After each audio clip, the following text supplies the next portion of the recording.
Let me. I got it. Yep, Georg. it's recording. All right, Georg. The I did want to like I wanted to ask you a question, and this could be a cool, funny blooper thing at the end of it. Did you see they possibly cast a new James Bond? No, who? Aaron Taylor Johnson. You know who he is? No, who? He was Do you watch Bullet Train? No. Shit. He was in. Do you ever watch that movie? That John Cena was in. It was like the two guys. Like John Cena's like they're both like soldiers in the army, and like John Cena's like a wounded soldier, like caught in the crossfire between like one sniper and another sniper, and that's what like the whole movie is. I only know the Marine. That's the closest thing I could think of. I don't think it is the Marine, but it's a different movie. But yeah, it's Aaron Taylor Johnson. He was I'm trying to think of what he was in recently. Says here on the Sun, Brit Hunk offered James Bond role, and dude is a handsome man. Dude is a handsome man. Didn't say pause there, but getting straight back into it, folks. This is the Mark Mania Club podcast. Of course, I'm your host, Munchy Pando, or Munch, however you want to call it. And of course, in the house, we have the great, one of the spectacular, T-Dog Thomas. Say hello. What's up? You can find me on Twitter or X at TDog912. And we got some interesting takes today. I got some hot takes. I know you got some hot takes.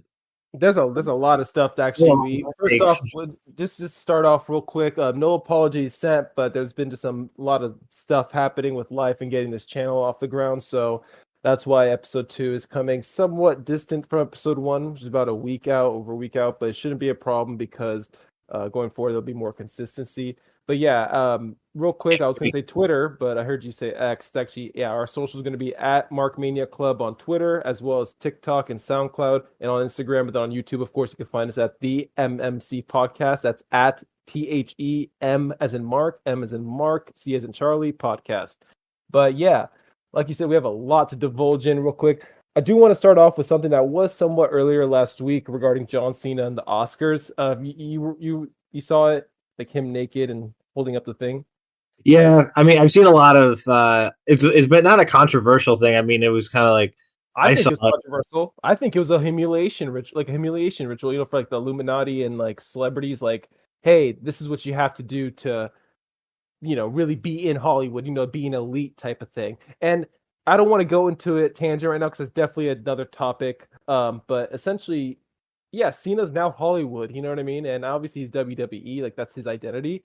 But he's been christened. He's like christened in Hollywood now. Yeah, exactly. And I think that was the ritual right there, that naked. And I'm not saying it wasn't an act, like he was forced into it. I'm definitely sure he had a say in it. It's just more so like, I guess the way it came off. I don't know. There's so many ways to look at it, but when you look at it one way, it definitely comes off as like a humiliation type of vibe. Like, okay, let's get Cena out there. Do you know if the Iron Claw got nominated for any Oscars? I think on the Wrestling Observer Awards, it got something regarding that, but the Iron Claw Movie Awards, I wouldn't be able to say off the top of my head. I could have like that movie. Like I feel like not the hype, but I feel like the high that people have been riding about it being a good movie is past now, where we can safely judge whether or not it deserves to be a contender for the Oscars. And I feel like it definitely deserved at least some form of mention or nomination at the Oscars, even if it didn't win. You know, like. I watched it and I was like, you know, I think it was better than some of the nominees that they had. The thing is, though, like, I mean, here's I'm not a film buff or TV buff, that kind of thing, but I can say that, I mean, I'm looking at it right now. Iron Claw got 0 awards, which is kind of crazy, or nominations anyway. So it's kind of crazy. Yeah, nominations. So if you think about it, a name like Zac Efron in the movie, but you got to put it in perspective. If it was a football movie, there's a movie called Rudy, I think, back in the day. There's, you know, football movies, basketball movies, stuff that like inspires you. Sure, they'll go for an Oscar or Emmy or whatever it is. But when it comes to pro wrestling, I shit you not. Even boxing got awards. Rocky, you know what I mean? Like those movies got. But pro wrestling, excluding Nacho Libre, I don't think we'll get that classification of like award nominations. I don't see it happening. It's professional wrestling. I think eventually, I feel like Iron Claw maybe, say what, I think it deserved to have some nominations at least, but I feel like that the reception of that movie and like how many non-wrestling people who loved it and understood and like kind of gravitated more towards it. I think a lot of people are going to watch it, and then it'll open the door for more movies like the Guerreros. No. You gotta cut that out.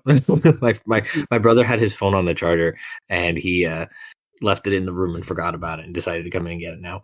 No, you good. I was gonna say we can keep that. No, I'll restart my thought.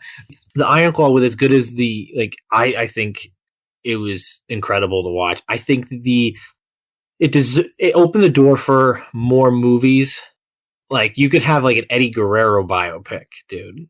Like not that there are so many maybe Bray Wyatt, you got like so many other people who it can open the door for. You really could do like an Edge, Matt Hardy, and Lita movie. You know what I mean? And like in a wrestling sense, where like the cheating girlfriend and even in the future, like I 100% could see a Daniel Bryan movie about his whole experience of how he just had injury after injury after injury after injury, and then he had like the climax of the movie being like his comeback at Mania 38, 39. Or no, sorry, 34. WrestleMania 34 and 30. Well, 34, yeah. But no, I see what you're saying. Like that actually would be an inspiring movie right there. Daniel Bryan. That's what I'm saying. Like that'd be fucking great. That'd be a great. I was gonna say John Cena, but Daniel Bryan's more of an underdog inspiration. Even Sami Zayn. You know what I mean? Down the road, once he gets to a bigger pivotal point, I'm sure. Or Cody Rhodes. Cody Rhodes could also be a compelling story. Oh, the Rhodes family. Not necessarily the Rhodes family. I think Cody Rhodes is more of a, Okay, Cody Rhodes by himself. I can see that. But real quick, as we diverge from that whole transient topic over there, before we dabble with AEW, because I know it's going to be a topic, let's try to clear all the WWE stuff just so we can kind of get ourselves organized. I did want to point out big business to get into. There's a lot of meat to get into with WWE. First off, I want to point out, so Cody slaps The Rock, and this was last week on SmackDown, not the recent edition of the 15th, but the 8th of March. He slaps him, and it goes off air, but then we go back. During that segment, though, Rock called out Rollins, and I mentioned this to you before. The Rock keeps emphasizing to Rollins that he will make Cody's dream disappear, as well as that he's going to make that title disappear. And he keeps pointing to Rollins. And then when he did the Rock sing-along on the March 15th edition of SmackDown, he did some rhymes. I can't say it all off the top of my head, but he said something along the lines of Seth Rollins, I'm going to make your title disappear. What does that mean to you? Because I'm confused right now, and I'm kind of like, is he going to screw him? Like, I feel like this is going to trickle into a larger scope conversation, because I wanted to talk about this feud in general, the night one main event feud. I think this is what we can call it. Like, isn't it really weird? Isn't it really weird? This is a Cody Rhodes Rock feud featuring Seth Rollins and Roman Reigns. When you say it like that, you're not wrong. Because Roman Reigns, he's not saying anything. Same for Rollins. They're champions. Paul Heyman has contributed more to the promo side of this than Roman Reigns has. The Rock has appeared on more SmackDowns in 2024 than Roman Reigns has. Crazy to think about The Rock, a legit part-timer, but then you have Roman Reigns who's a part-timer. It's just like, how it's just, I guess you could say The Rock's new position at TKO kind of quote unquote forces him to show up. I'm not saying he doesn't have the freedom to not show up whenever he wants, but I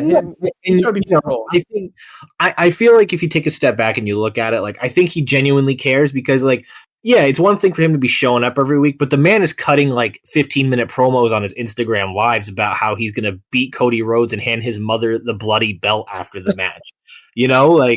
The dude is obviously very into the story. Arguably, I think he seems more invested in this story than he did the John Cena feud personally. Oh, hell yeah, definitely. And I think that, because this match, it has more. Not that it has more to prove. They have to deliver because of how much they put on the line back in January when they made that, had Cody win the Rumble, and then they kind of were like, yeah, Rock is going to actually challenge Roman, even though Cody pointed to Roman and yelled, "I'm challenging you," you know? Literally, they undid themselves within a week of like You know, that whole. and whether you know, people can argue whether it was a shoot, whether it was, you know, they had to improvise, you know, whatever they want to argue, you know, at the end of the day, with how it's been built, this has been a Cody Rock feud, and I think we like. I wish we would have seen more of Roman, other than because all Roman's really done has been compete for, not even compete. All Roman has done has been making The Rock acknowledge him, and that's it. Like, he's been the solo to Rock's Roman this entire feud. I see what you're saying. Yeah, like Jimmy versus Jay has had. Jimmy Uso has contributed more to his own feud with his brother than Roman Reigns has with his own championship match. I will go on record and say that I think Seth is doing a far better job. Like, the world heavyweight title picture has done a decent enough job with coinciding with this night one tag match. I'm sorry, I didn't mean to cut you off there, but he's a walking clown emoji. I'll be up front. I can't. Just last night on Raw, he was just walking out to McIntyre to the ring, just dancing. And I understand champions, you know, have a vibe and aura, character, and all that stuff. But I can't take the world champion who's been almost 300 days as champion, the world champion, seriously. Like, it's not even gassing. The gimmick doesn't, the aesthetic and the gimmick doesn't fit the message he's trying to send with the championship. He came out with chicken wings one week. Literally, he was walking to the ring with chicken wings in his hand, like in a thing. It's like, dude, you're not John Cena. You can't be a world champion and be funny at the same time. And I love Seth. This is not me knocking him down on carrying programs, delivery, promo. He's doing a great job with his gimmick. You know, he's doing a great job with the gimmick. I just don't like it. That's all. I think he should. He can be serious, but I just don't like the way he like always acts like a goof, and then he's booked to be better than his opponent. You know what I mean? It doesn't. The goof thing. It made sense when he was a heel because he was so delusional and detached from everybody else that's why he was dressing the way he was and he was acting the way he was, and it suited with what they were trying to do then. But he got so over that they had no choice but to make him babyface. And I think when he started, he was a decent babyface because he was still in that underdog position where, you know, he hadn't won a world title in 4 years. He was feuding over the United States title, and then he was feuding with Logan Paul. You know, he had a very good uptick, and then he had the proving match. I don't want to say proving match because Seth Rollins in 2024 doesn't need a proving match, but he had a very good showing with Omos. He, you know, made him look like a beast, and then they put the world title on him. I think you're right in that he is like, it's just his look doesn't match with what he's trying to get across. He wants to be taken seriously and wants to do all these things and be known for all these things. And you can't really do that if you're wearing a blazer and dress pants that are 3XL with a rhinestone belt, you know? Yeah, exactly. Like, I can't take the guy credibility seriously. He's been booked to beat Nakamura and Drew twice, you know, that kind of thing. It's where, like, I could take I like his gimmick. He goes psycho, he goes crazy in the ring, he knows what he's doing. But I just don't like the way he dresses himself like a clown, acts like a clown, goes up to serious contenders and beats those contenders. You know, Drew has to beat him at Mania. He has to. Otherwise, oh my God, the earth is I'm gonna boil. Yeah. Seth is kind of entering that point he did. I don't know how well you remember his IC title reign. Oh, I do. 2018 it was 2018 through arguably arguably his greatest run with a championship, if we're being honest. Is that the one? Yeah, he won at Mania 34, and then he carried it the whole year. He had those awesome matches with like Miz and Balor and Kevin Owens and Samoa Joe. Dolph Ziggler. Oh my gosh. Dolph Ziggler, when Dolph won it, that one random Raw episode, I did not that was unexpected. And so I didn't expect to get a Seth and Dolph feud that I knew I needed. But, but the feud was great, or the story was great because Seth, in not necessarily the same manner, went down that road where he was a very confident champion. You know, he was dominating all of his matches, and so he started to become careless, and he was goofing off a lot, and he was showboating a lot in his matches. And then literally all it took was for Ziggler to get one lucky roll up on him, and then that's how he lost the title. You know, but the problem is with now is Seth has had that Super Cena booking.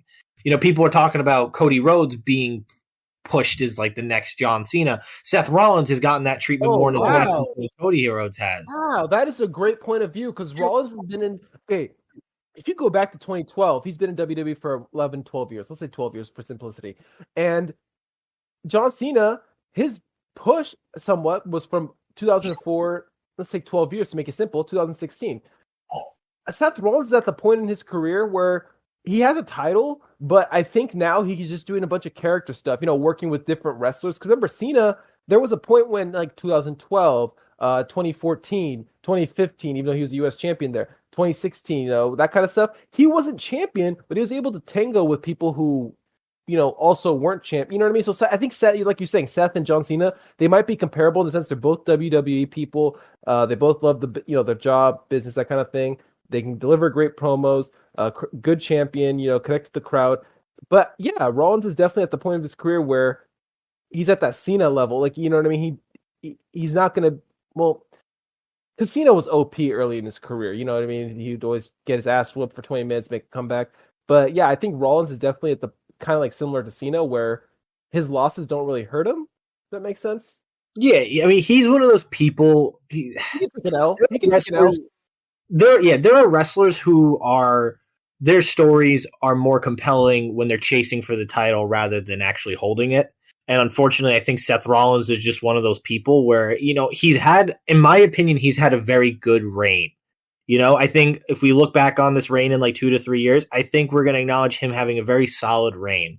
I think it's just we've had so many people who've also been as equally deserving as Seth. Mm-hmm. And they, like, you know, we had Finn Balor, we had Shinsuke Nakamura, we've had Drew McIntyre, we've had all these people who deserve that world title win, and I think just the timing and the placement of having those matches and Seth winning in the fashion that he has been, where he eats 2 or 3 finishers from his opponent and then he kicks out of everything, and then he only hits one stomp, and then that's enough to secure the win. I think that's like, you know, I think it's good in solidifying the dominance of your champion, but I don't think it's good in making your opponents look credible if they're getting knocked out to one move when the guy they're challenging is able to kick out of 3 of them, you know? You know, I do want to add real quick 2 things to that. One, it reminds me of 2 things. Cena's back in the day, yeah, he would always win with 1 AA after kicking out of finishes and stuff. And 2, I'm sure you remember Lesnar's run between when he won the Universal title from Goldberg up until WrestleMania 34 when he beat Roman. 1 F5 is all it took to beat anybody he was facing. Just one F5. That's all it was. But now, when you mentioned the curb stomp, I have to mention something. 1 curb stomp takes him out, right? You know, they usually eat the pin 1, 2, 3. I'm trying to remember, but I remember Jon Moxley was starting to, this is AEW, but Jon Moxley was using the curb stomp, if you remember, at least around the time I think Seth retained against Balor. It was definitely like all out period, but people kicked out of the stomp, basically, is what I'm trying to say. And I feel like AEW devalued the stomp. Do you think that was like a kind of shot at Rollins? I don't know. I'm not trying to shoot shots or anything. I'm just trying to say, like, I noticed Moxley started using the stomp once Rollins started, you know, winning more with just 1 stomp, but people would kick out of the stomp when Moxley did it. I don't know. I just wanted to get your view on that. Like, see, I've always viewed things that it's kind of like these people who have these moves have perfected them. to where that they are the only people who can legitimately hit them and they do damage, if that makes sense. Like, the best example I can use is like Forbidden Door last year, Kenny Omega versus Will Ospreay. When Will Ospreay hit Kenny with the One Wing Angel and then Kenny kicked out at 1, but it's a move that nobody else is kicked out of, it would make sense that the guy, well, the guy who's getting hit with his own finisher would know, like, have the strength to kick out of it. But it also, like, I think it adds to, it's also why, like, Seth's pedigree, when he took the pedigree from Triple H, his pedigree wasn't as protected as, say, Triple H's, True. It's, you get, like, it's also why Dolph, like, if you look, like, Dolph does the sweet chin music, whether you call it a super kick or not, he does the sweet chin music. Nick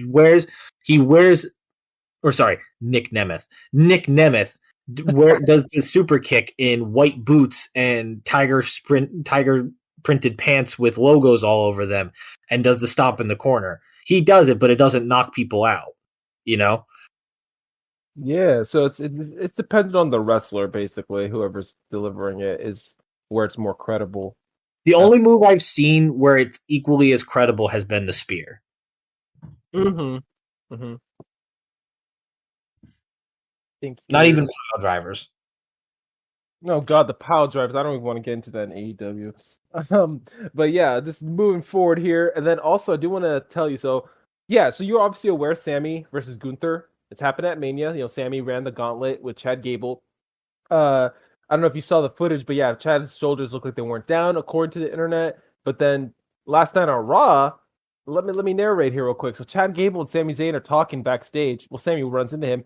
Gable's obviously, he's like, it's all good, Sammy. We had a good match. Sammy's like, are you sure, Chad? Are you sure everything's good? And Chad's like, I'm good, Sammy. Trust me, I'm fine. And Sammy's like, it just seems like you're very, I don't know, mad about it. And at that moment, I'm like, Sammy, shut the fuck up. He's obviously upset. Then Chad goes, you can't beat Gunther.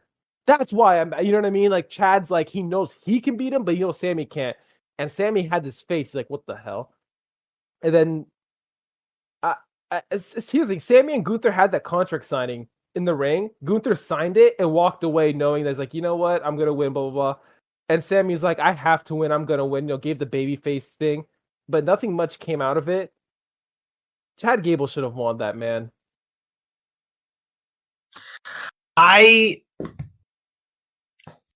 So here's my take on that. Yeah. Give me your thoughts on it first. So yeah, I'm gonna shoot it right now. Chad Gable should have won. Here's why. Back in September or fall, he literally took Gunther to the limit. I think he beat him. He was the only one on the roster who's beat him via countout. Even if it wasn't pinfall, he beat him via countout. And then they had a rematch. Gable lost, obviously, after a hard-fought effort. And, the whole kids crying in the section and all that stuff was caught on. And Gable saying, like, I swear I have to win this. And just between then and now, Gable's been suplexing big people. He's been, doing certain things. I remember one time there was a delay where there was a week where he couldn't suplex Bronson, then the next week he did. So they were slowly building him up. Sammy, you've had your moment. You main evented Mania Night 1, won the tag team championships. You've already been IC champion. But I know WWE's the one booking you in this position, but I just don't like the idea that Sami Zayn, the underdog, is supposed to be the guy to beat Gunther. I can't. Chad Gable needs his moment. He's been in the WWE for so long without a singles title run. This is his moment, and Sammy does not need it. They can have a match after Mania. I don't care. Gable deserves this moment for everything he's done with the Alpha Academy, Maxine, Akira, fucking Otis. Like, come on. Throw the dog a bone. The man's been loyal to you since day one. That's all I gotta say, really. Okay. So I'll give you my take. I'm completely okay with Sami Zayn winning the gauntlet match for two reasons. One, his story going into Mania is that he's looking to become a record breaker, a breaker of record breakers. Last year, he ended the longest reigning tag team reign in history, and this year he's looking to end the longest reigning Intercontinental Championship reign of all time. Okay. And I think that makes sense for the story because, Sammy's whole thing is about legitimacy and being accepted and how, he is the underdog fighting up. And, you have champions like Roman, Gunther, and the Usos who were undefeated for, a year and a half plus. And I think personally, it's a very safe choice to have Sammy go against Gunther at Mania because that match is that's gonna be match of the weekend. You're gonna have Sami Zayn eat like 3 chops to the chest, stand up, and then when Gunther goes to chop him again, he's gonna pick him up, explode or suplex, and then the crowd's gonna get behind Sami and all that. My second reason, Sami Zayn is not winning at WrestleMania. I knew it. Thank you. That's what I was gonna. Thank you. You just said what I was gonna say. They're not gonna have Gunther lose to Sammy. I'm sorry. No. Sammy is there because Sammy can put on a phenomenal match at a show that they're looking to make history with. Right. If they can have, it's say what you will about Meltzer ratings and Wrestling Observer and whatever. If they can get a 5-star singles match under their belt at an event where they're going to have several records being broken, they're going to do it.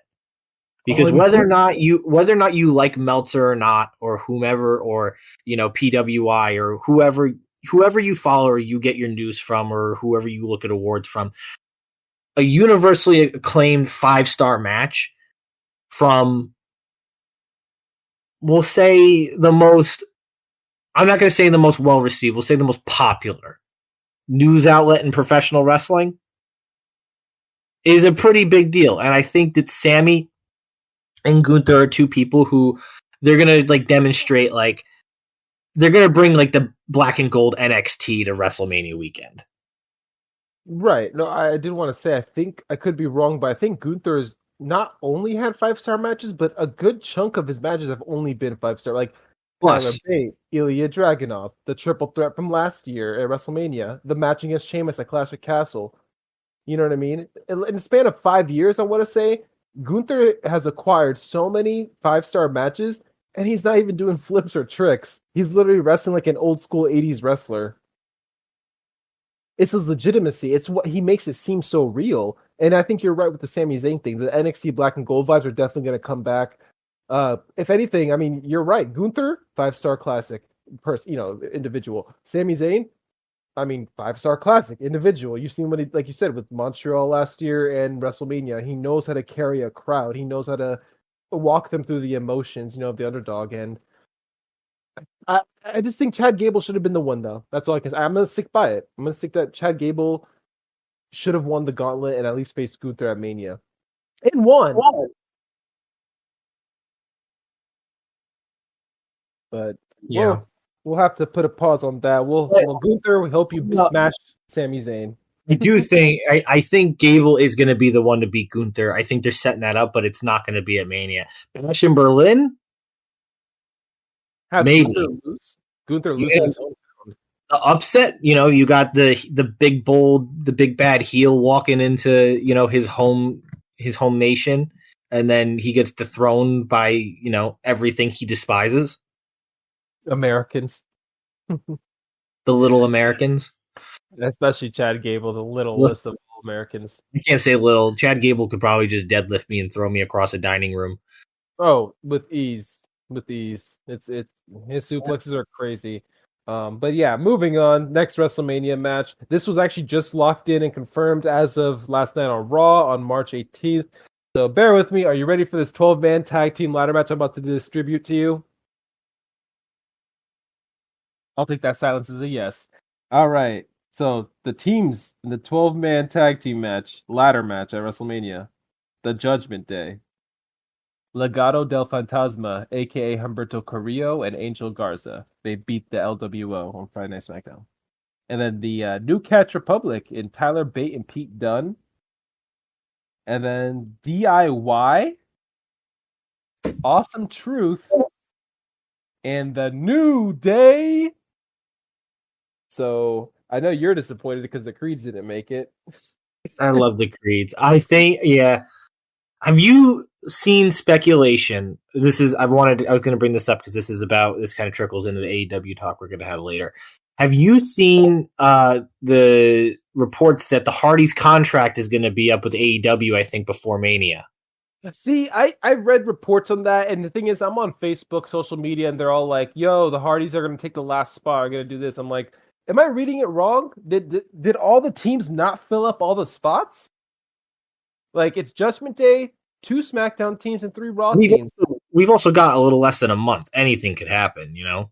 Why would they add a 7? Oh, okay. I guess if Adam Pearce or Nichols says, "Hey, listen, ladies and gentlemen, we've just been informed that this, that, and the third. Here you go." And then the Hardys come out. Like, bro, I don't need to see Jeff or Matt Hardy's old age wrestling selves, to kind of break their bodies even further, Yeah. I mean, if the Hardys do happen, I'll take it. But I don't know.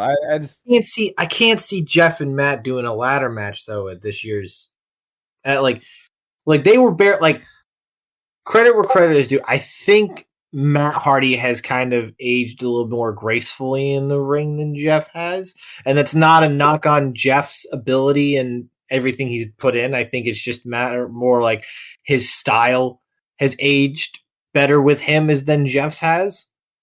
Yeah, Matt's been consistent. He's consistently wrestled. Stayed in shape all the time. Can't say the same for Jeff, with all due respect, based on his stuff and situations. But I mean, when it comes down to the ladder match, though, I mean, who do you got winning? I got Awesome Truth. I feel like they're the only people storyline wise who make sense.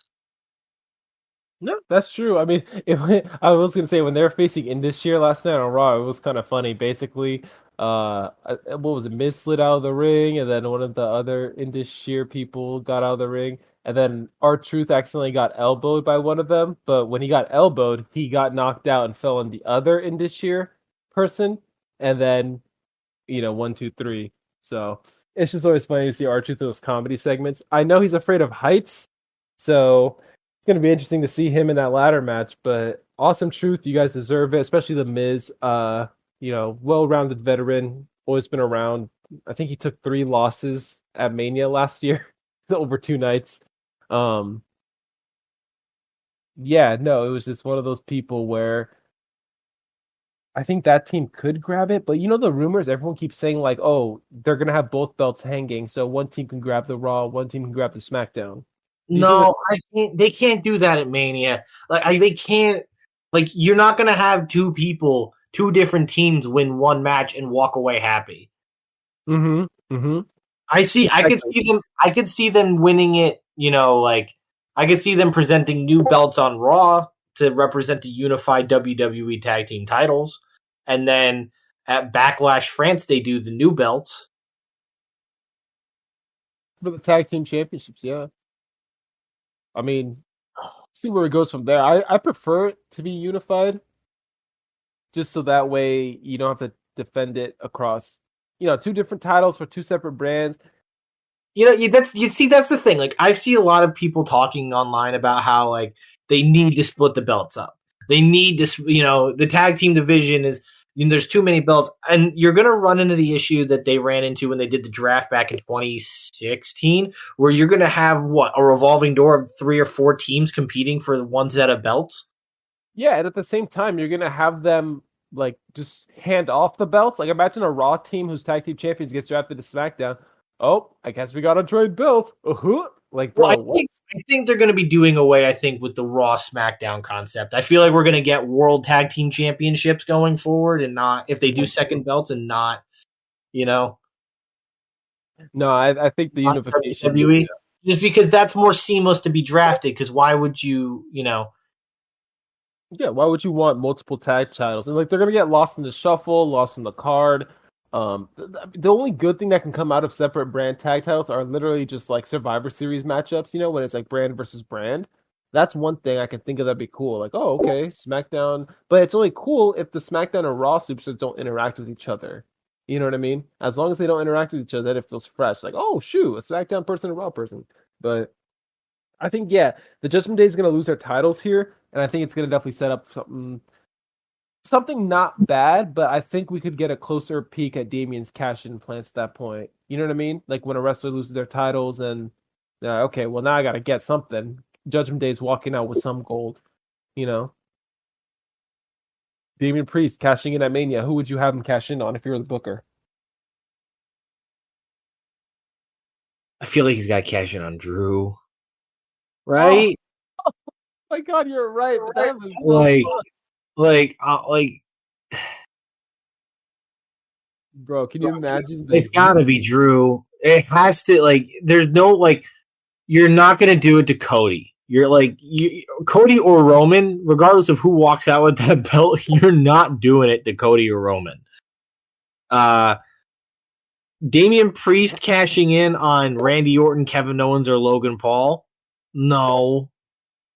Gunther will kill that man if he cashes in on him. Like, we're going to see a mutilated Damian Priest if he cashes in on Gunther. That's actually kind of an interesting match I want to see now. I want to see. I feel like we're going to see my theory is that we're going to get Drew McIntyre winning finally in front of a crowd, and then he's going to get cashed in on Raw. Oh. That's the route I think they're going to go. He's going to have like some celebration. Someone's going to talk shit to him, and then he's going to have a match in the main event of Raw, and then after that is when they cash in on him.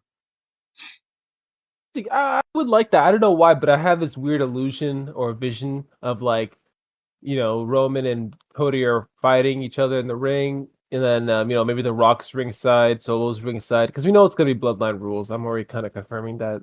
But when Bloodline rules occurs, I think the Judgment Day is gonna come out and they're gonna cause havoc, either try to, and I feel like Priest is gonna cash in and make it a triple threat. Now, if that happened, would you feel Cody's story is lessened if he pins Priest and not Roman? I don't know, because then it illegitimizes the win. If he pins Roman? If Cody pins Priest. Is that what you said? Yeah, no, I said if Cody pinned Priest and after Priest cashes in and makes it a triple threat, would the story feel good? Cody didn't pin Roman. No, because it's kind of like, at this point, to trickle back to the Roman, the Rock Cody feud, like if they were there was speculation they were gonna do the triple threat between Cody, The Rock, and Roman. It would even feel more like that feud has progressed so much, and I feel like even if they did go the route of a triple threat with that belt, it would still feel kind of like I feel like that they were missing something if Cody pins someone else other than Roman, because his thing has been, he would have had Roman beat had it not been for Solo, and then you're kind of adding to it's not even the story. You're taking away from Cody's win because you're having this champion who's been champion for almost 4 years, and he doesn't even get pinned to lose his belt. Heat on that. I mean, here's the thing. But it's like in the moment, everybody's gonna be so happy though. Everyone's gonna be so happy that Cody won the title. But I think it's the aftermath. They're gonna look at him like, wait a minute. Roman's gonna have a claim now. He's gonna be like, I never got pinned. I never got pinned, and that's gonna set up the eventual rematch. If it was someone like, say, Seth's reign currently, I would say, yeah, that's like definitely the route you could go. But the way they've been building up this and presenting this reign, to devalue it by having somebody else eat the pin other than the guy who's been, for quote unquote, undefeated for the last 4 years, it's just kind of like it feels a little lackluster. Like, it's kind of like, because you can say like it's kind of like Roman lost Roman lost 2 tag matches last year, but you only remember the one because he got pinned. Exactly. He lost to Sami Zayn and Kevin Owens last year at, I think it was Night of Champions, but you don't remember that because Solo was the one who ate the pin. Exactly. So it illegitimizes not illegitimizes, because Cody winning would be great, but it just wouldn't, like, you want a conclusive end to that reign. It definitely devalues it. It's like how back at the Royal Rumble, people were speculating that Randy should have like pinned LA Knight or AJ Styles, and that's how they ended the reign. Like, no, like, why would you end it in a way where the champion doesn't get his comeuppance? Yeah, at this point, you're right. No, I see what you're saying. Like I said, the point is Roman. Like, it's not about the championship; it's about pinning Roman at this point. Because if you don't beat the champion, can you really call yourself the champion? Exactly. You know, if you pin it out like a person, let's say the triple threat, like you said, or the Randy Orton the LA Knight situation. If you pin Knight, that literally destroys everything WWE has built around Roman Reigns. You know, being this unstoppable godlike figure.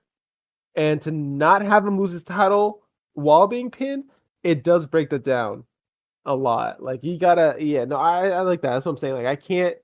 Cody has to pin Roman as a solid story ending. I think that's going to be the definitive end to the story. But he pins him.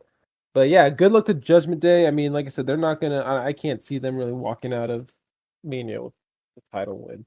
And then the next cover part here, it's gonna be the Jimmy versus Jay Uso. So basically, Jay quickly just called out Jimmy, and within one segment of Raw, one segment of SmackDown, they got into it. They said, "Okay, challenge accepted."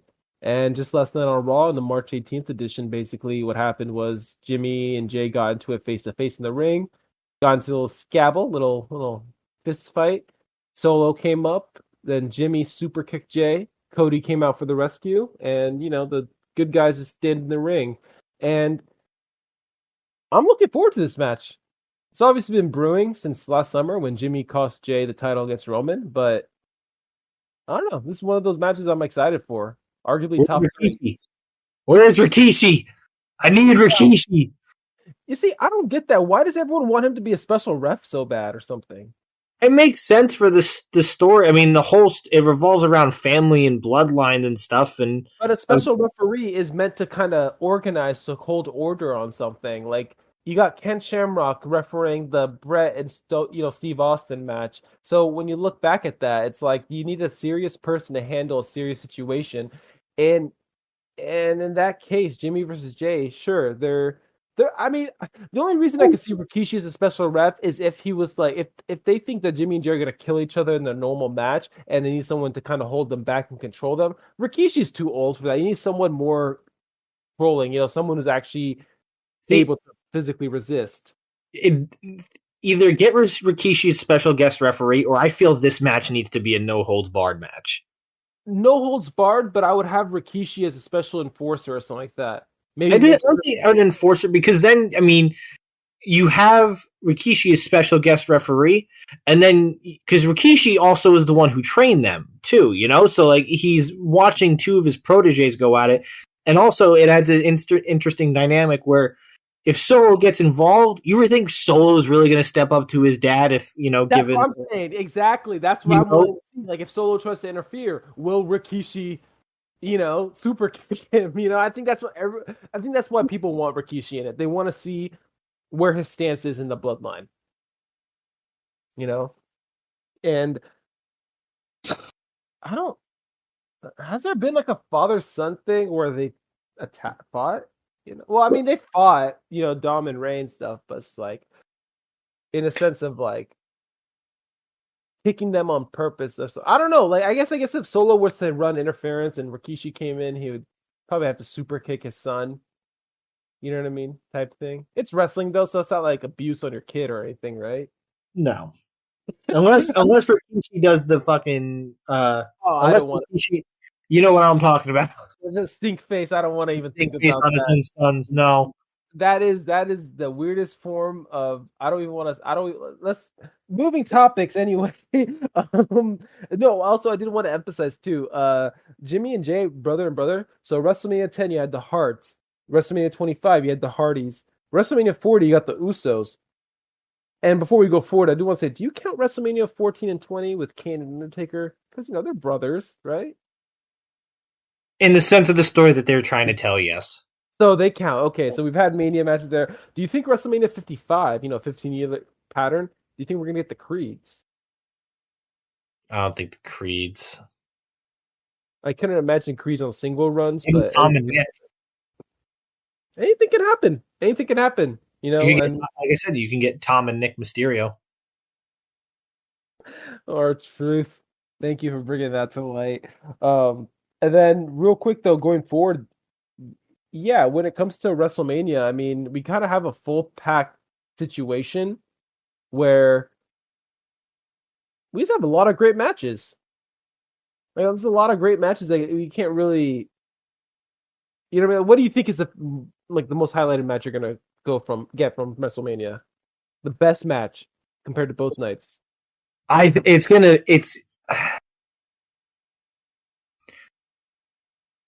It's gonna be Roman Cody. Like, right? It has to be. Best match or the most cinematic? Because I think it's gonna be the most cinematic. But doesn't that go hand in hand? Like, like in technical masterpiece, it's gonna be Gunther Zane. But the match of the weekend for sure is gonna be the main. Excuse me, match of the weekend for sure is gonna be the main event. And yeah, basically, let's discuss here moving forward with AEW. Okada. He's paired with the elites. Is this almost? Do you think this is going to be? You're more of the AEW person than I am. Do you think this is a sign of Kenny returning? I hope so. I miss my boy. Omega. It actually feels weird with him not being on AEW. I will admit to that. He's for me. He is the John Cena, I think, of AEW. Oh, definitely. He's he had his solid run with the title, and now since he lost the title, all he's done is just have great matches with newer, younger talent, and has just been helping, assisting, and putting them over, like Takeshita and who else?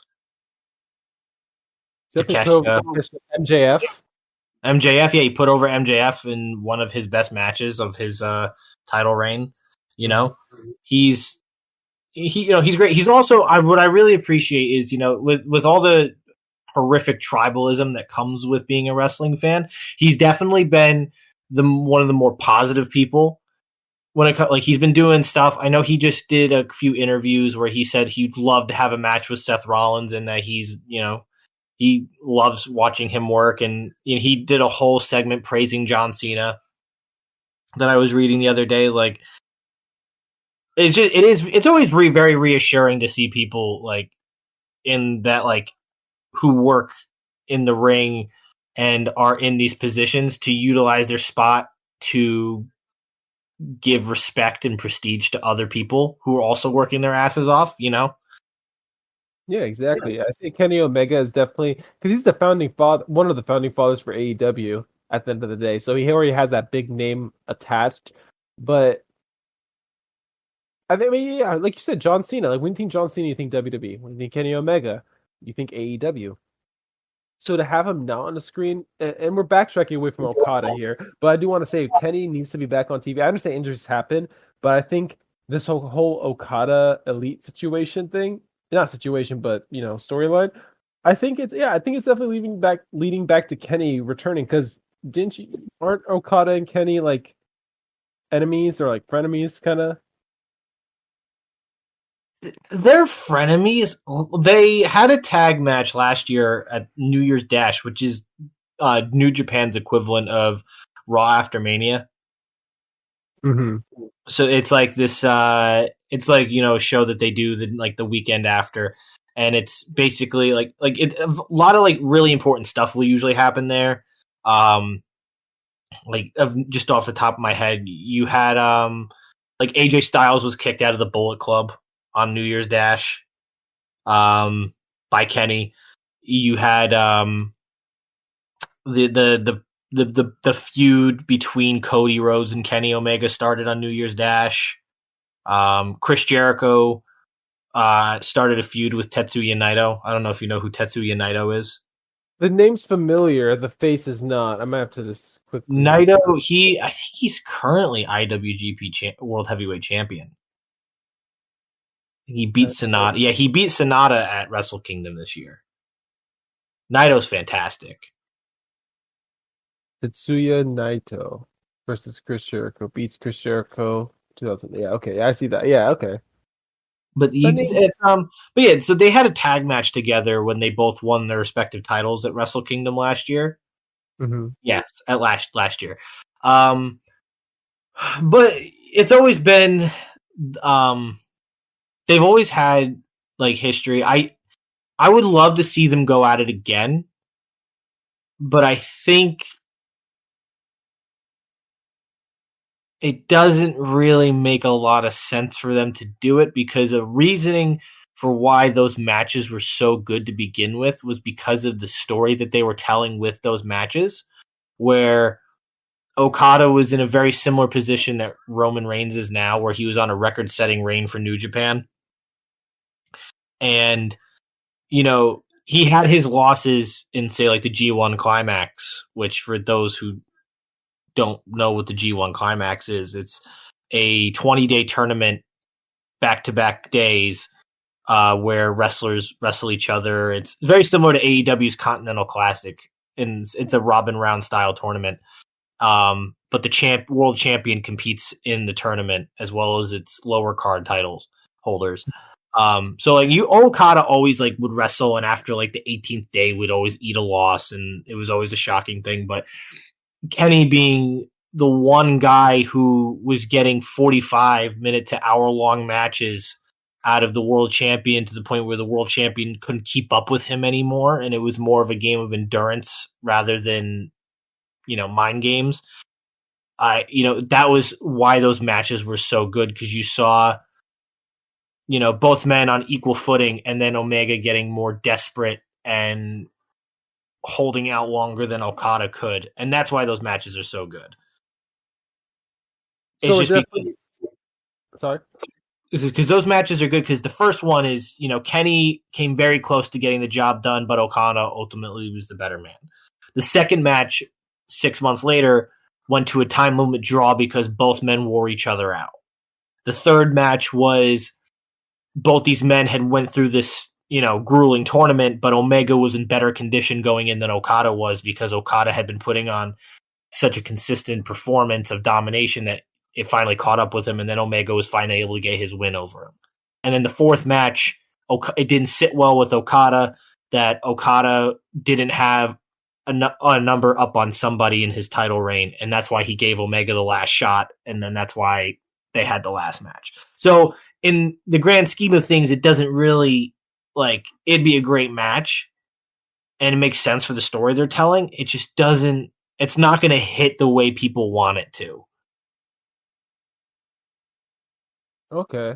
I mean, I've said this before, and I'll say it again. AEW is basically the indies on national television, and I think with that in mind, Okada and Kenny Omega coming to the mainstream audience, at least on national television, is going to be a huge deal. I don't know about draw, but I know a huge deal, just based on like their New Japan history. Yeah, it's going to be huge, because also like Okada and, Will Ospreay. Will Ospreay is also a very good representation of what he's a perfect fusion of the Japanese and the British style of wrestling. And you're going to have a very good showcase, especially, I know also we'll get into her later, Mercedes Moné's at least current character, and I know her style is taking a lot of influence from Japan as well. So they're gonna be doing a very interesting showcase of the Japanese wrestling in AEW, and I think it's going to be very interesting when it comes to bringing new people in, because I think they're going to go back to basics, and they're going to, at least, I hope they go and they try to focus on what set them apart from WWE, and it was their matches and not, their crazy stories. So I think that's, sorry, I didn't make up. I think that's the quick difference between WWE and AEW. AEW is all about the raw wrestling, whereas WWE is more of the cinematic approach. That makes sense. They're more of the cinematic wrestling type of thing. Slow pace, make every move count. I'm not saying AEW doesn't do that, but I feel like that's more of a difference at least. You get more invested in the people in WWE, I would say, but I think you get more invested into the spectacle of the art form with AEW. Does that make sense? The art form of AEW. Okay, Not does that art form of AEW, but the art form of pro wrestling, because there's more of it is showcased in a diverse way in AEW than it is in WWE. No, that's true. Fair enough. Yeah, I mean, I guess AEW and WWE just have their slight differences, in the sense that, like, like I said, like I just said earlier, it's just it's wrestling versus cinematic approach. Which one do you prefer? Yeah, I mean, and there's nothing wrong with either of those. There's way too much of the, like, you got the tribalistic part of being a pro wrestling fan has really put a sour on it. You get the Roman only works once every 6 month people versus the all empty arena wrestling people. They're just like, everybody's toxic in their own regards. No one person's opinion is more right than the other. Like, both companies exist and strive in their own ways because they're trying to compete with one another. That is true. Even though they, like, let's be honest, like, they're completely different. They're only the same in that they're pro wrestling companies. That's literally the only. Yeah, I mean, there's not much really going on difference wise. I mean, the roster in AEW, I'm not saying it's a majority of, but I sent you that picture a while ago. There's a lot of former WWE people in AEW.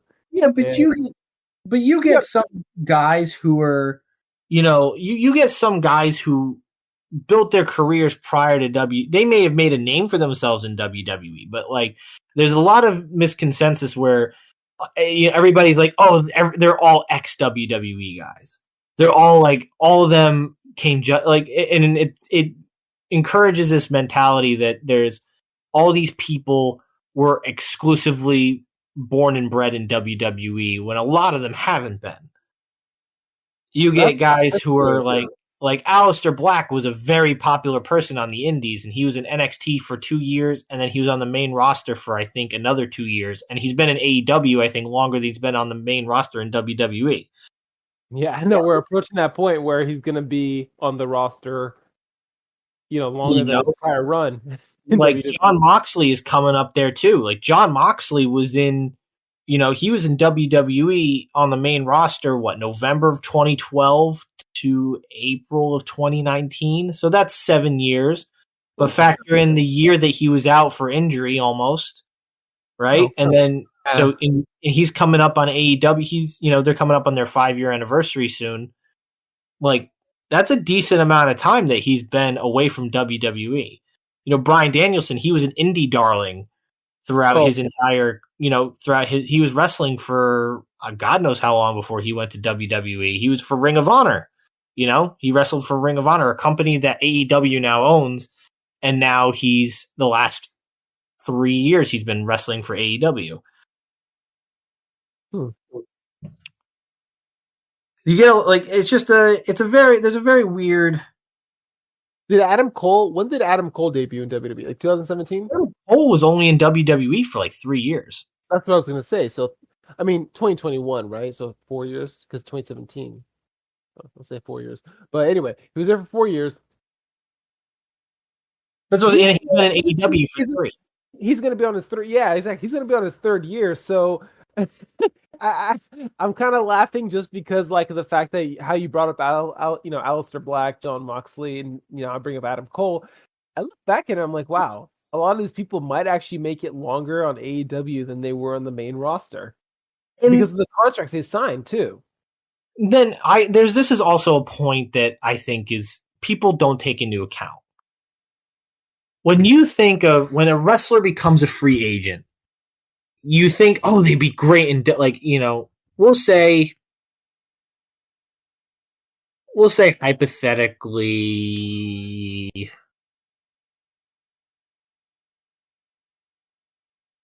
MJF. We'll use MJF as a prime example. Oh no, okay, we won't use MJF because that's an open and shut case as to why he would. We'll say Darby Allin, right? Darby Allin's contract is up in AEW. He becomes a free agent. Everybody's going to be like, "Oh, he needs to go to WWE. We'd love to see him in WWE. I want to see him in WWE." People in their mind, when they say that, they think of someone who's going to hold the WWE title, main event, have all these marquee highlight main event matches with all these people, when realistically, they're going to sign people and they may get lucky if they get to the main event scene, but they're most likely going to float around the upper mid card at most. Yeah, when you say Darby Allin, WWE Championship, nah, I'm not going to say never going to happen, but... Like AJ Styles is a very fortunate case where Vince McMahon saw the potential in AJ Styles and jumped on it and made him WWE champion. See, right? That's the thing. That's the thing. Everyone wants to crap on Vince. And I'm not saying Vince is a good guy or whatever, but you can't crap on Vince all the time. He'll know when he wants to take talent, and he knows, because his thing, I mean, I didn't watch TNA back in the day when AJ Styles was running it, but he was a mainstay. He was the name on there. He was, I don't want to say the John Cena of it, but he was the big name on there. And you know what I mean? In terms of compared to the other old heads on there. But in terms of that, AJ Styles going over to WWE, being impressed, like getting Vince McMahon to say, "Hey, I think you're good. You know, I think you're this. You know, you have it factor to beat Dean Ambrose, whatever you want to say, and not even that, just win the WWE Championship." And then after that first title run he had, remember the second title run he had as a WWE champion? That was a year-long reign. Was it near year? It was a near year, right? Just barely. It was a year. It was just shy of a year. Yeah, exactly. I remember Daniel Bryan beat him and he took his spot at Survivor Series. But no, yeah, that was the thing with AJ Styles. If you're trusted by the company to carry the title reign that long, you know, have one of, not the longest, but one of the longest. Because let's be real, Roman Reigns, John Cena, CM Punk, and I think you can throw in AJ Styles in that list, right? For the longest, you could. Like WWE champion, not longest reign. Like let's exclude, Bruno Sammartino's and the Bob Backlunds and the Hulk Hogan's. The WWE title, modern day kind of reign. AJ Styles is up there, and he's the TNA guy. He is, but at the same time, you get all these guys who are like AJ Styles is an example of where it works, and we're very lucky that it did work. But exactly. you have other guys who, I was watching not all of them on the indies, because when I got into professional wrestling, a lot of them were already on the roster NXT. You have guys like Sami Zayn, Shinsuke Nakamura. Mm-hmm. You got Kevin Owens. Kevin Owens did win a world title, to his credit, but he got squashed by Goldberg in a matter of 30 seconds and hasn't seen a world title since then.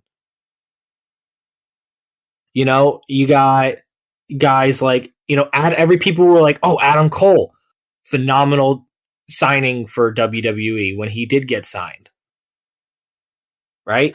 And he was in NXT, and then he left, and then he wasn't utilized properly. A lot of these people who think that they're better off in WWE don't take into account that not everybody can be a world champion, and that's just how things go. If we were to backtrack, like I said, I think it's just dependent on who you were as a person before you got to WWE. And because look at Jade Cargill. You think they're going to give her a title right now? They haven't even put her on I said they haven't even given her a match yet. They haven't, match, a promo, nothing. So, WWE has their formula. They have their method on how they want to make you a champion. They have to see how you act, how you react, how you are back. It's just... I think it's just once if the person chooses to sign with another wrestling company, that's their choice. At the end of the day, like, I don't think we as fans can really dictate or say, "Oh, I can't wait to see him in WWE," or "I hope, why didn't they sign with WWE?" Or Nick Nemeth, for example, like, "Oh, why didn't he sign with AEW?" Shut the heck up!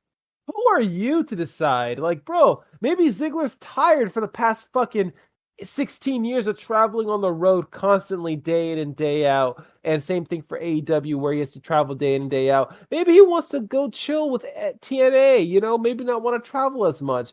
You know what I mean? So when I read people like, oh, we should go to this, go to that, I understand, your perspective. Like it's a dream match or this and that and the third. But these are humans with jobs that have families to support. They aren't going to go to the place you want them to go unless they can. If they find somewhere else that supports them better, they're going to go there. You know what I mean? Like if I have a family to feed and I'm a wrestler and I've done this and that and the third, I'm going to go wherever the fuck I want or wherever the fuck I believe is going to give me peace of mind. And at the same time, let me make my bread how I want to make my bread. People need to stop pocket checking. That's what wrestling fans are doing. They're pocket checking. It's not like, oh, they're looking at the value of contracts and how much they're making. They're pocket checking the fact that, like, oh, if you go to AEW, you're going to be more successful there. Or if you go to WWE, you're going to do this. Shut the hell up. Let them go where they want. Let them perform where they want. And if you really fuck with the talent, let them do what they, do it where they want to do it. I had to lay that down because I've just been reading that all over social media, and it's starting to get annoying. Like, you don't control these people's lives. These are wrestlers. These are human beings with actual jobs. It's just ridiculous. I had to go off on there. I'm sorry. No, you're fine. You're fine. Just lay it down, people. Shut the hell up and let the wrestlers live. We don't care about tribalism. What was it Daniel Bryan said? Wrestling fans are fickle. They're always fickle. Once MJF won the title, they're like, oh, why isn't he dropping the title? No, he's holding it on for a whole year. Man, he really needs to drop it. He needs to give the year-long reign to someone else. Shut the hell up. You've never booked anything besides your WWE Universe mode. That's it. Your Reddit bookings, your fantasy bookings, all of that does not matter. Shut the hell up and let these people live. Let these wrestlers perform where they want to perform. That's all it is. It's just a nuisance. And don't worry, viewers. Thomas did not piss me off. It's just the general vibe of social media and wrestling fans are just stupid, all right. Moving on to the next topic. Jay White versus Darby Allin took place. Oh, there you go. I want to get your thoughts on this. Did you watch Big Business? Oh my God, I was going to say something else. Sasha Banks debuted. Mercedes Mone debuted. Well, I've seen a lot of controversy around this decision. Do you believe that it was worth putting the AEW title match to open the show for Mercedes Moné's debut in the main event of Dynamite? Putting her in the main event? Having her showcased in the main event in the closing segments of Dynamite. Was it worth it by putting the AEW title match on first? No. I don't think that... Now. I don't think Mercedes Moné should have main event. Are you asking if she should have came out where she came out like in the main event? Wait, what are you saying? I'm trying to... Okay. So, do you think it was worth sacrificing the AEW title spot in the main event of Dynamite Big Business for the sake of showcasing Mercedes Moné? Oh, absolutely not. And the reason I say that is because she's a debut, okay? She's not someone who's a big name. I mean, I don't know. No, scratch that. She is a big name. But she should have been an opener of the show. Okay. Like, in terms of, like... I don't know. Like, I mean, I understand the whole... I think Samoa Joe's a bigger name than Sasha Banks. There, I said it. See, so this is where it gets great for me. I think in the world of women's wrestling, Mercedes Moné, the CEO, being signed to AEW is a really big fucking deal. Lay it on me. Why? Because you got heat. As well as Thomas and viewers at home, you got heat with me right now I need to know why. I said in the world of women's wrestling right now, in the world of women's wrestling, excluding, like, we're going to view female and male superstars and their places on the card is completely different. Okay. Actually, we're not going to say that because it makes it sound kind of sexist. So we won't say that. But like we'll look at the way that they're presented, as they're presented differently on the roster. They're showcased as two different divisions. In the eyes of the women's division, this is a very big deal because there has not been a female wrestler in the last 5 years. We'll say 5 years. Or sorry, I lied. Since Soraya Page joining AEW, there's not been another big name that could add to the legitimacy of the AEW roster like Mercedes Mone. Mercedes Mone was a very influential person in why she was very Mercedes Mone was very influenced the women's revolution back in the 2014-2015 and is a major factor into why women's wrestling is the way it is today.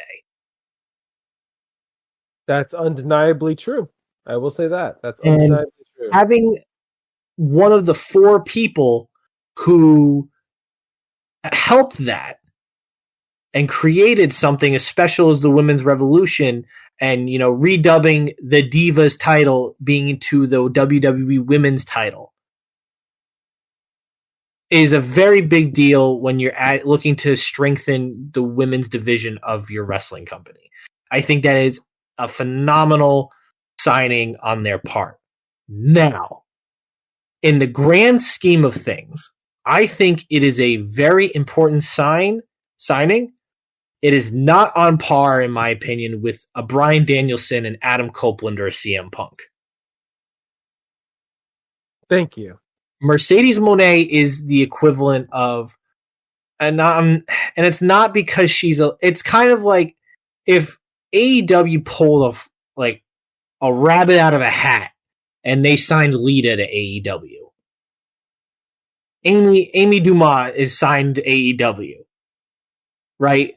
That would be monumental, right? Who? Like Lita. Mm-hmm. If you sign Lita to AEW, that's somebody who has 20 years of legitimacy.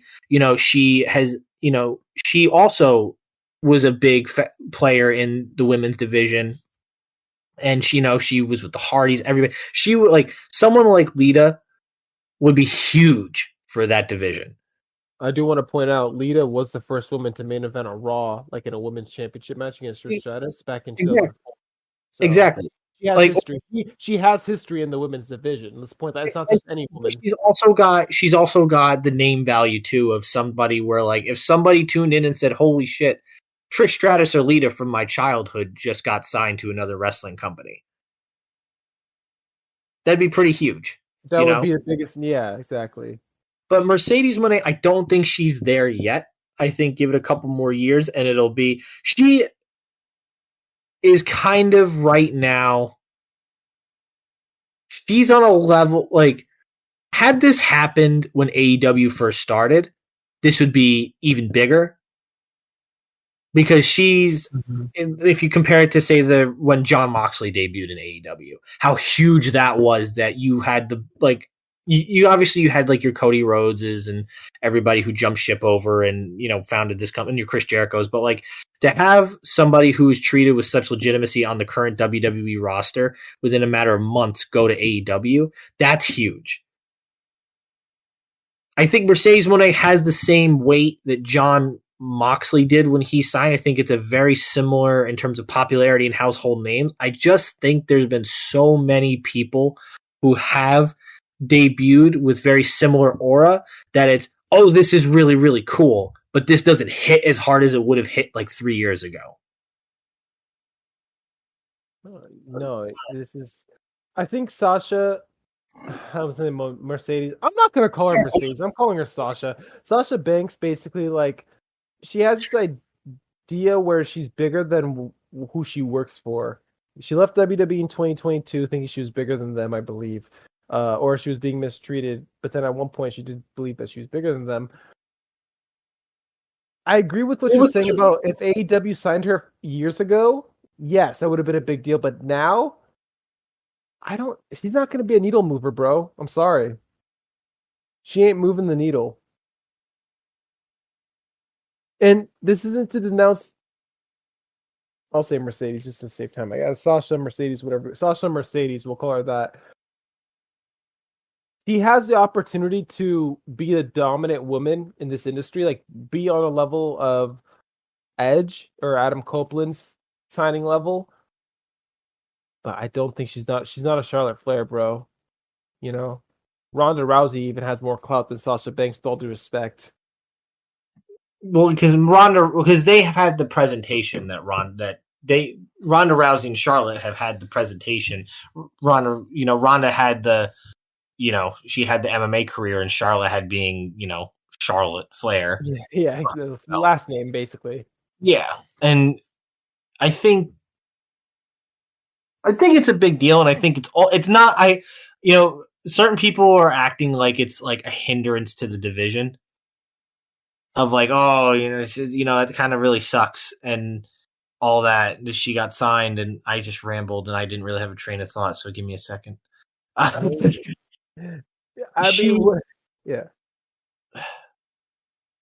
It's just the discourse online is she's, it's either this is a huge signing or she's not all that. And I think you and I'm kind of in the middle where I think this is great. So that somebody else is going to add to this already great promotion, but I don't think it needs to be compared to the likes of when CM Punk came back to pro wrestling 9 years. I do wish Sasha Banks the best. I'm not saying she's not going to be a draw, but my only gripe is literally people thinking that she's the best in the world or she's the best draw or she's going to be a big thing for AEW. No, I don't. But we'll see. I think Sasha Banks versus Britt Baker. That would be an interesting kind of match. One major former head of WWE. CEO versus DMD writes itself. Did I mishear where the song was actually saying CEO? CEO, and it wasn't the crowd. The crowd was chanting to the music, but it was the music that originally had CEO. I wasn't paying attention to her theme song all that much, if I'll be 100% honest with you. No, you're good. I was listening to it because I wanted to get into it and hear if the crowd was actually chanting CEO. And I don't hate Sasha Banks. I just don't like it when people leave the company suddenly, walk out per se, and then just say, screw them. They weren't doing it right by me. No, I mean, okay, overall, Mercedes, we'll see where she goes from here. Okada, I think, is definitely having a bigger chance of being a better draw than her. Well, okay, no, I'm gonna scratch that. Mercedes she's gonna have a bigger draw power than Okada, only because Americans are drawn more to Sasha Banks. Mercedes. I think I'm confusing the viewers, by the way. Sasha Banks and Mercedes Mone are the same people. I'm just messing between the two just because I don't really give a crap about her respectfully as a wrestler. But yeah, I sorry, what were you gonna say? I just wanted to compare that to Okada. I believe Will Ospreay is more of a draw than Mercedes Mone is. I think Will Ospreay being signed to AEW is a bigger deal than Mercedes Mone. I guess you got the UK audience, right? With the UK audience, but you also got the Will Ospreay. When they did the whole thing at Full Gear, announcing that they signed him to a deal before they could legally sign him to a deal. They were he straight up was like, "I'm signing with AEW in 4 months." No, I love Ospreay. I think does he say bruv? Is that what it is? Bruv. Pipe down, bruv. So instead of saying bro or bruh, you just say bruv. Like, what's up, bruv? Yep. Oh man, but No, yeah, just with confirmation though of a weekly roundup, essentially, yeah, just Raw has been very crazy with what's been going on in WrestleMania, but then AEW also has their like three not silent, but big time names: Okada, Ospreay, and Mercedes Moné. Making a comeback. They're making a very slow but steady comeback from those rocky few months that they had at the end of last year. Yeah, I don't know what it is, but ever since, I mean, even it's probably beforehand, but when Adam Copeland joined, man, online the pictures kept getting more and more of like the empty seats at the Collision, at Dynamite tapings, and I I guess AEW they don't sell. The fans' excuse are they don't sell by the hard cam side. Is that true? You've been to an I AEW heard show. I knew people who went to Big Business and they said that show was sold out. No, that okay. Big Business, I can believe is sold out. And that's impressive for AEW to be sold out on the whim of a rumor. By the way, keep that in mind. Well, they do a really good like all but officially advertise, The see, like well, the only big thing is, signing in they'll do the we have a really big signing in Chicago. yeah, see, yeah, no, those kind of things like the CM Punk one, that was off a rumor. That was entirely off a rumor. I know that. So it's stuff like that when tied in with Sasha Banks, you're like, okay, big business. I remember for a month or two, I think it was announced a month ahead. I could be wrong. Where I saw it on social media and everyone's like, oh, it's Sasha Banks, the dollar sign, the boss business, the stuff, and I'm like. You got all that from just that? Like, I guess I'm not a wrestling fan. Jeez. AEW and WWE, tribalism needs to stop, honestly. If you like one wrestling company, that's cool. If you like another, that's cool. If you want to talk bad about another company, that's cool. If you want to talk bad about another company, that's cool. But like, don't don't crap. This makes sense. Don't crap or shit on someone else just because they like another wrestling company. If they say like, I like AEW more than WWE because of wrestling. Oh, then someone's like, oh, well, I like WWE because they actually have stars and stuff.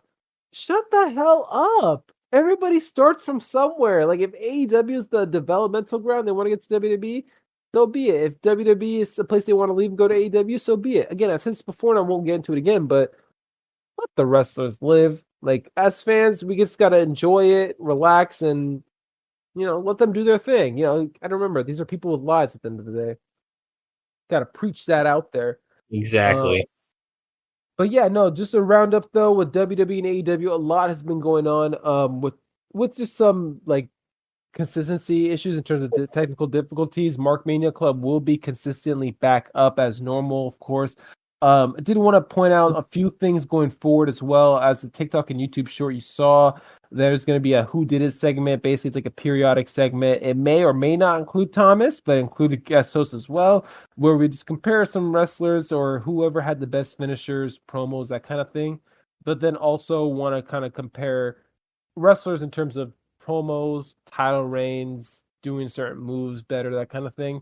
And then also the mark debate is something that's going to be coming up going forward, possibly. It's just essentially just a debate on why or why not a wrestler is really good or bad. It could be a tag team persona, so we're gonna get in depth about that. But yeah, going forward, I'm hyped for WrestleMania 40. That's my wrap up. I do want to say my favorite match looking forward to I'm gonna have to say, yeah, Cody versus Roman, like you said earlier, just because of the cinematic approach and everything to it. Um, but when it comes down to it, The Rock said it best. I can't remember what week he said it, but he said The Rock said wrestling is at its highest point right now in terms of popular. It's cool to like wrestling again or something like that. So if you hop on the bandwagon, don't. Do want to say as well, Thomas, you got anything to add? Stay in school, eat your vegetables, and Cody Rhodes better win. Say your prayers and eat your vitamins, as one Hulkster would say. Social medias, of course, will be on the X/Twitter at Markmania Club, TikTok with at Markmania Club, the SoundCloud at Markmania Club, and with Instagram as well at Markmania Club. And lastly, the YouTube will be at the MMC, that's Mark Charlie podcast. And of course, if you have any questions, just leave us a comment below, or if you have any questions, go into the description for the socials or link tree. You take care and have a nice day, everybody. Peace. Pooch.